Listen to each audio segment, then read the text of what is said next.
పొగాకు రైతుల సమస్యలు పరిష్కరించాలని కర్నూలు కలెక్టర్ కార్యాలయం ముందు ఏపీ రైతు సంఘం ఆధ్వర్యంలో ధర్నా చేశారు.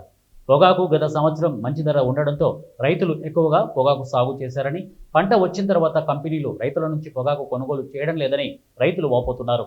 ప్రభుత్వం పొగాకు కొనుగోలు చేస్తామని చెప్పినా ఇంతవరకు కొనుగోలు చేయలేదన్నారు. దీంతో రైతులు కలెక్టర్ కార్యాలయం ముందు అర్ధనగ్న ప్రదర్శనతో నిరసన తెలిపారు.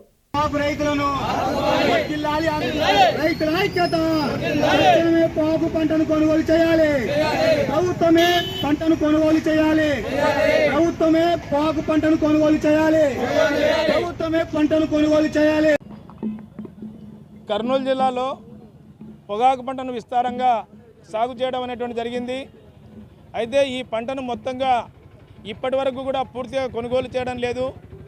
రైతుల దగ్గర అట్లే మిగిలి ఉంది. వేలాది క్వింటాలు మిగిలి ఉండడం చేత ఈరోజు రైతులు ఆందోళన బాట పట్టడం జరిగింది. గత 3 నెలలుగా ఆందోళన చేసినప్పటికీ కూడా ప్రభుత్వం ఏమాత్రం కూడా స్పందించడం లేదు. నిమ్మకు నీరెత్తినట్టుగా ఉంది. మేము గత 30వ తారీఖున ఇక్కడనే పెద్ద ఎత్తున ఆంధ్రప్రదేశ్ రైతు సంఘం ఆధ్వర్యంలో పెద్ద ఎత్తున ఆందోళన చేశాం. కలెక్టర్ గారు హామీకి ఇచ్చారు. వెంటనే వాళ్ళ మీద కేసు నమోదు చేయమన్నారు. పొగాకు కొనుగోలు చేయమని చెప్పారు. కానీ ఇప్పటి వరకు కూడా కొనుగోలు చేయలేదు. కొనుగోలు చేయకపోగా ఈరోజు దళారులను గ్రామాలలోకి పంపి అత్యంత తక్కువ ధరకు ఈరోజు కొనుగోలు చేయడం అనేటువంటి జరుగుతుంది. ఇది చాలా అన్యాయం. రైతులను మోసం చేయడం తప్ప మరొకటి కాదు.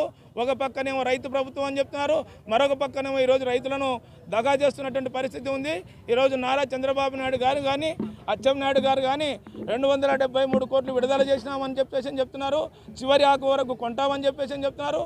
ఈడ మొదటి ఆకు కూడా కొనేటువంటి పరిస్థితి లేదు. కాబట్టి ప్రభుత్వం ఆలోచించాలా, ఆలోచించి రైతులకు న్యాయం చేయాలని మేము కోరుతున్నాం.